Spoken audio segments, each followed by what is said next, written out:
Welcome to this explainer. Today we are going to build a high-stakes surgeon's map of the parathyroid glands.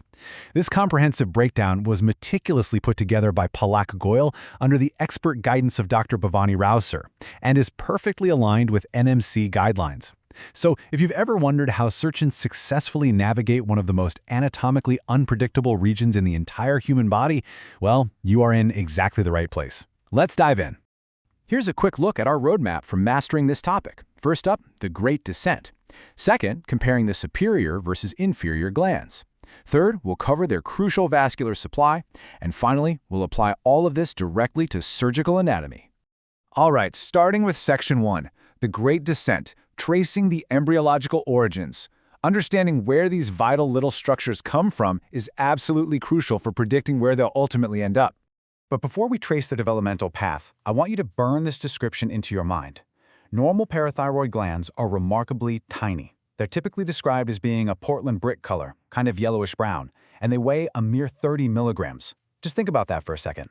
Being able to spot that tiny, 30-milligram yellow-brown structure amidst a literal sea of neck fat, thyroid tissue, and bleeding vessels is a massive surgical skill. You really have to know exactly where to look.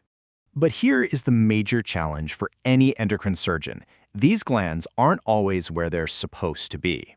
So why is finding the inferior gland often a high-stakes surgical game of hide and seek? Well, it all comes down to a really fascinating embryological paradox. Logically, you might assume the superior glands come from the higher embryological pouch, right? Actually, it's the exact opposite. The superior glands develop from the fourth pharyngeal pouch, which gives them a very short descent into the neck. The inferior glands, on the other hand, arise from the third pouch, right alongside the thymus. And as that thymus migrates all the way down into the chest, it drags those inferior glands right along with it. That longer, drawn-out journey is the root cause of their extreme unpredictability. Moving on to Section 2, superior versus inferior glands and their gross anatomy landmarks. Let's see how this embryology translates into the exact landmarks you need when you actually have a patient open on the operating table. Because of their shorter embryological descent from that fourth pouch, the superior glands are highly constant in their location. You can safely bet that in over 80% of patients, you're going to find them right at the posterior aspect of the thyroid gland. To be even more specific, they are reliably centered within a tightly constrained 1 centimeter radius around the junction of the inferior thyroid artery and the recurrent laryngeal nerve, staying strictly close to the cricothyroid junction. They are reliable, predictable, and anatomical rule followers. In stark contrast, the inferior glands are total wildcards. Because they hitched a ride with the thymus, a surgeon might literally have to search anywhere along that long line of descent. While it's true that most sit near the inferior pole of the thyroid, their exact position there could be anterior, lateral, or posterior. Plus, the gland itself is freely mobile within a little globule of fat. But because of that long journey with the thymus, they can remain completely undescended high up in the neck, or they could drop all the way down into the mediastinum in the chest. Which brings us to Section 3. Vascular supply and relations, the lifeline. Knowing where these glands hide is only half the battle. Knowing how to preserve their blood supply is what makes a master surgeon. Here's a really crucial point. Despite their completely different embryological origins, the third versus the fourth pharyngeal pouch, and despite their wildly varying locations in the adult neck, they actually share a common lifeline. The blood supply to both the superior and the inferior parathyroid glands arises from the inferior thyroidal artery. This is exactly why surgeons have to be incredibly delicate when ligating the inferior thyroid artery during thyroid surgeries. Taking it too proximally can inadvertently devascularize all the parathyroid glands on that side, which leads to a catastrophic post-operative calcium crash for the patient. Okay, Section 4, Applied Surgical Anatomy. Let's bring all this theory into the operating room and see how this foundational map dictates our modern surgical approaches. Since we know the inferior gland could be heading anywhere from the jaw down to the chest, going it blind simply isn't an option. Preoperative localization is mandatory. By using 4-dimensional CT scans, we can pinpoint the exact location of a hyperactive adenoma in 3 dimensions, while that 4th dimension tracks the contrast washing in and out of the highly vascular tissue over time. It's an absolute game changer.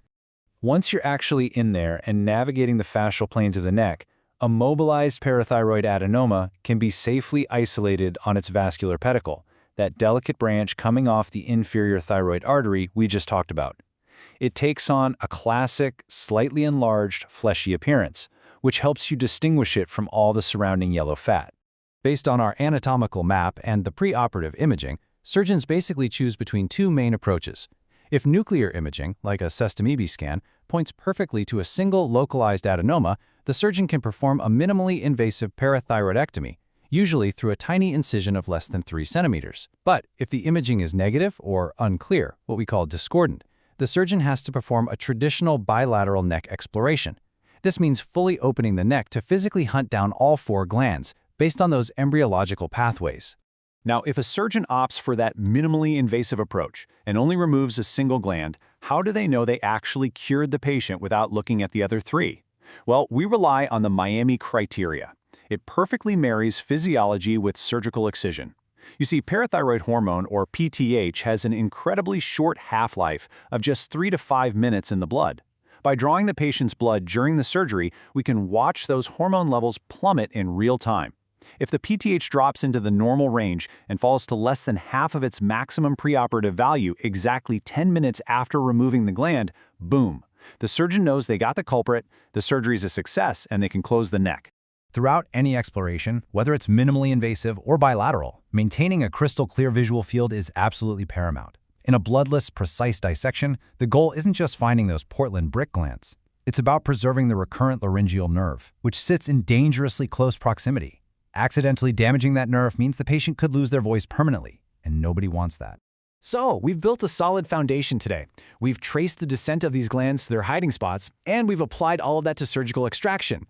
But the extreme variability of the inferior parathyroid gland leaves us with a massive question for you to chew on. What is your next move as a surgeon when the hyperactive gland is nowhere to be found in the neck, and your anatomy knowledge tells you it's ectopic, hiding deep inside the patient's chest?